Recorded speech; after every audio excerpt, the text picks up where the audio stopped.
नमस्कार साथियों, एक माहौल बनाया जा रहा है देश में जो हम बार बार सुनते हैं कि एक जहर घोला जा रहा है या नफरत का माहौल पैदा किया जा रहा है। कोई पहली बार नहीं हो रहा, ये होता आया है, लेकिन यह पहली बार हो रहा है कि एक सरकार खुद नफरत फैलाने में अपनी भागीदारी, बड़ी सक्रिय भागीदारी निभा रही है। यह इस देश के लिए ही नहीं, आने वाली पीढ़ियों के लिए भी बहुत बड़ा खतरा साबित हो रहा है। एक पिक्चर आई है कश्मीर फाइल्स के नाम से, मैंने नहीं देखी, लेकिन जो राजनीतिक विमर्श उस पिक्चर के आसपास जो पैदा किया जा रहा है, उस विमर्श को देखकर मुझे लगा कि आज हमें एक संवाद करना चाहिए आपस में। जो कश्मीर में हुआ या जो हो रहा है और होता आया है, उसका भी एक इतिहास है। उसमें कुछ माइलस्टोन्स हैं, कुछ महत्वपूर्ण तारीखें हैं, कुछ ऐसे हादसे हैं जिसकी वजह से कश्मीर एक बहुत दर्दनाक दौर से गुजरा। कश्मीरी पंडितों के साथ जो वहां हुआ उसको नकारा नहीं जा सकता। तो कोई भी राजनीतिक विमर्श, इंग्लिश में जिसको कहते हैं कि डिनायल, उस पर तो नहीं स्थापित किया जा सकता, लेकिन फिर उस त्रासदी को आप कश्मीर के ही मुसलमानों के साथ जोड़ दें या हिंदुस्तान के मुसलमानों के साथ जोड़ दें और उनको, मैं एक और अंग्रेजी का शब्द ले रहा हूं, डिमोनाइज करने की कोशिश की कि साहब इनकी वजह से कश्मीरी पंडितों के साथ ये हुआ, वो मुझे लगता है बहुत बड़ा अपराध है। क्या मुसलमान नहीं मारे गए कश्मीर में? क्या मुसलमानों ने अपने पंडित साथियों को, पड़ोसियों को बचाने का कोई कोशिश नहीं की होगी? क्या ये सब सच नहीं है?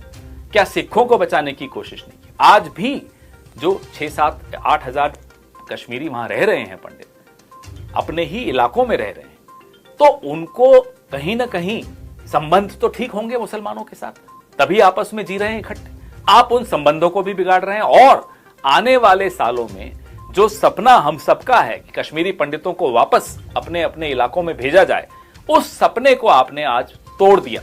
इस तरह का राजनीतिक विमर्श जो आप पैदा कर रहे हैं, उससे कहा जाता है कि आधा सच झूठ से भी कहीं ज्यादा खतरनाक होता है। तो जो इस प्रचार के माध्यम से किया जा रहा है, वो आधा सच फैलाया जा रहा है। और वो आधा सच क्यों फैलाया जा रहा है? वो इसलिए फैलाया जा रहा है कि नफरत का एक माहौल पैदा किया जा सके। जिस चीज के लिए, जिन वाकयों के लिए, जिन हादसों के लिए, जिस त्रासदी के लिए आप सीधे सीधे पाकिस्तान का नाम ले सकते हैं, क्यों नहीं लेते?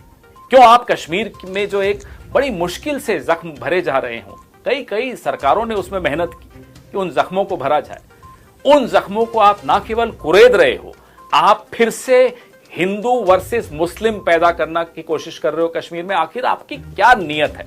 एक कश्मीर को आप पूरे देश में एक शोकेस बनाकर प्रस्तुत करना चाहते हो और पूरे देश में एक नफरत का माहौल पैदा कर रहे हो। ये एक पाप है, अपराध से कहीं ज्यादा अधिक। रूबिया सईद का जब अपहरण हुआ, 1989 की बात है, किसकी सरकार थी? विश्वनाथ प्रताप सिंह की सरकार थी। कौन थे उसमें गृह मंत्री? मुफ्ती मोहम्मद सईद, डॉक्टर रूबिया सईद के पिता थे। फारूक अब्दुल्ला मुख्यमंत्री थे कश्मीर के। यह तथ्य बड़ा महत्वपूर्ण है। फारूक अब्दुल्ला बिल्कुल खिलाफ थे कि आतंकवादियों की जो मांग है 5 आतंकवादियों को रिहा करने की, उनके साथियों को रिहा करने की, वो उस मांग के खिलाफ थे कि इसको नहीं मानना चाहिए। किसने उनको डराया, धमकाया और वो मांग मनाई? केंद्र सरकार के 2 मंत्री, 2 प्रतिनिधि केंद्र सरकार के, आरिफ मोहम्मद खान साहब जो आजकल भारतीय जनता पार्टी के गवर्नर हैं केरला में, और इंदर कुमार गुजराल साहब, ये दोनों उस वक्त मंत्री थे। इन्होंने जाकर फारूक अब्दुल्ला साहब को डराया।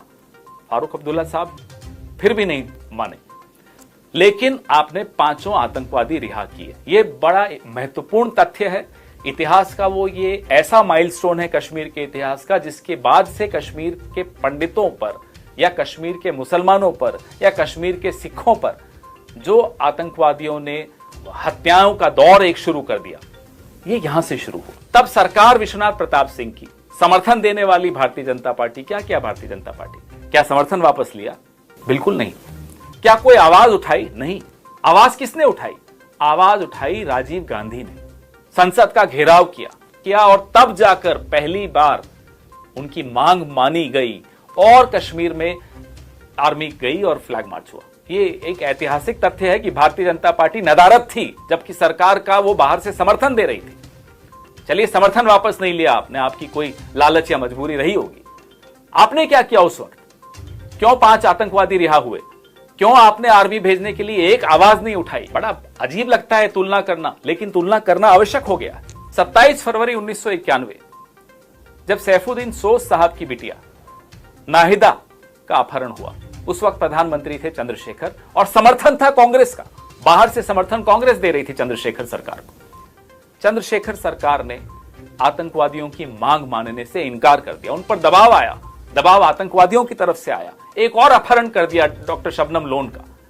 फिर भी चंद्रशेखर सरकार, जिसको कांग्रेस का समर्थन प्राप्त था, नहीं मानी, आतंकवादियों को नहीं रिहा किया और इन दोनों महिलाओं को बिल्कुल सकुशल निकाल कर आए, चर्चा करके, वार्ता करके, दबाव डाल के आतंकवादियों पर, लेकिन उनके आगे झुके नहीं। यह तुलना बड़ी आवश्यक है। बीजेपी तब भी नदारद थी, बीजेपी उस वक्त भी नदारद थी जब सैफुद्दीन सोज साहब के वक्त थी और उससे पहले मुफ्ती मोहम्मद सईद साहब की बिटिया के वक्त थी। बीजेपी का कोई उसमें रोल नहीं था। तो अब आप आ जाते हैं और हिंदू मुसलमान करने के लिए एक पूरी व्यूह रचना बनाते हैं। तो ये मुझे नहीं लगता कि इस देश के लिए, कश्मीर में जो बड़ी मुश्किल से जख्म भर रहे थे, उसके लिए भी अच्छा नहीं। आपने क्या किया कश्मीरी पंडितों के लिए? 8 साल आपको हो गए हैं, उससे पहले 6-6.5 साल अटल बिहारी वाजपेयी जी को हो गए थे। क्या किया आपने कश्मीरी पंडितों के लिए? पैकेज कौन लाया? पैकेज डॉक्टर मनमोहन सिंह लाए। जिस पैकेज का आप बखान करते हैं कि आपने वहां फ्लैट्स बना दिए या कश्मीरी पंडितों को पेंशन, आप बताइए आपने क्या किया इसमें? ये सब तो डॉक्टर मनमोहन सिंह करके गए। कश्मीरी पंडित जो कई मुसीबतों के कारण वैली को छोड़ के जम्मू में आ बसे थे, वो किन मुश्किल हालात से गुजर कर रहे हैं। तो उस वक्त जब मैंने देखा तो मैंने भारत सरकार के अधिकारियों से और रियासती सरकार के कारकुनों से ये कहा कि हमें ये कोशिश करनी चाहिए कि कम से कम 2 कमरों के फ्लैट्स हर एक फैमिली को मिलने चाहिए। उसके लिए एक प्लान भी बनाया गया और ये मेरे लिए जानकर खुशी हो रही है कि उस प्लान का पहला हिस्सा 2100 फ्लैट्स अभी तैयार हैं। 2100 और फ्लैट तैयार हो जाएंगे और अप्रैल तक उनको अलॉट भी कर दिया जाएगा। तो इतिहास को तोड़ना मरोड़ना तो चलिए आपका पेशा है, लेकिन आधा सच जब आप इस तरह से फैलाते हैं, उससे आप इस देश में नफरत का माहौल पैदा कर रहे हैं। ये स्वीकार्य नहीं है। कश्मीरी पंडित भी आपको माफ नहीं करेंगे जिस तरह से आपने उनका सिर्फ इस्तेमाल किया। हर बार चुनाव से पहले इस्तेमाल करते हैं। एक भी काम नहीं हुआ मोदी सरकार में, बल्कि हमें इस सरकार से जुल्म ही मिले। जब ये सरकार आई तो पहले हमें उसी साल, जिस साल इनकी आई थी सरकार, पहले हमारा राशन बंद किया गया था। फिर हमने 3 महीने प्रोटेस्ट करके उस राशन रिलीफ को छुड़वाया। और अब जब आपको लग रहा है कि आने वाले कुछ राज्यों में भी चुनाव है, 2024 भी है, तो आपने इस पिक्चर को ही एक जरिया बना दिया नफरत फैलाने का। पाकिस्तान का नाम लीजिए ना, सब आपके साथ खड़े। पाकिस्तान का क्या रोल उस वक्त रहा पंजाब में आतंकवाद फैलाने का, या कश्मीर में उस वक्त उसी समय ये दोनों चीजें हो रही थी। चलिए, हमसे आप कुछ नहीं सीखना चाहते। अटल जी जब कश्मीरियत, इंसानियत और जमहूरियत की बात करते थे तो उन्होंने भी शायद थोड़ा प्रयास जरूर किया होगा कि जख्मों को भरें। आपने उस प्रयास को भी अंडू कर दिया है। उसके ठीक विपरीत जाकर आप फिर से जख्म फैला रहे हैं, फिर से आप नफरत फैला रहे हैं। इसका खामियाजा आपको भी भुगतना पड़ेगा, पूरे देश को भी भुगतना पड़ेगा, लेकिन आने वाली कई पीढ़ियों को भुगतना पड़ेगा। चुनाव जीतने के लिए आप कुछ भी कर गुजरेंगे। मुझे उम्मीद है शायद आप अगर जागते हैं 18 घंटे तो यही सवाल आपको जगा के रखते होंगे। पुलवामा में आरडीएक्स कैसे पहुंचा? क्यों डीएसपी दविंदर सिंह को बिल्कुल जाने दिया गया? क्लीन चिट, गायब, कोई इंक्वायरी नहीं। क्यों? किसका क्या रोल था? उनकी वो कठपुतलियों के धागे किसके हाथ में थे? ये सब सवाल भी देश आपसे जानना चाहता है। तो आप पिक्चर देखनी चाहिए, सबको देखनी चाहिए, सच बाहर आना चाहिए। इसमें किसी को कहीं कोई गुरेज नहीं होना चाहिए, लेकिन पूरा सच सामने आना चाहिए। और उस सच के पीछे की जो मंशा है वह भी सबके सामने स्पष्ट होनी चाहिए। नफरत फैलाना बिल्कुल मुझे नहीं लगता कि किसी को भी मंजूर होगा। कश्मीरी पंडितों के साथ जुल्म हुआ है। हमें मारा, हमें घसीटा गया, हमें वहाँ नारे लगते थे कि आप कश्मीर छोड़ दो।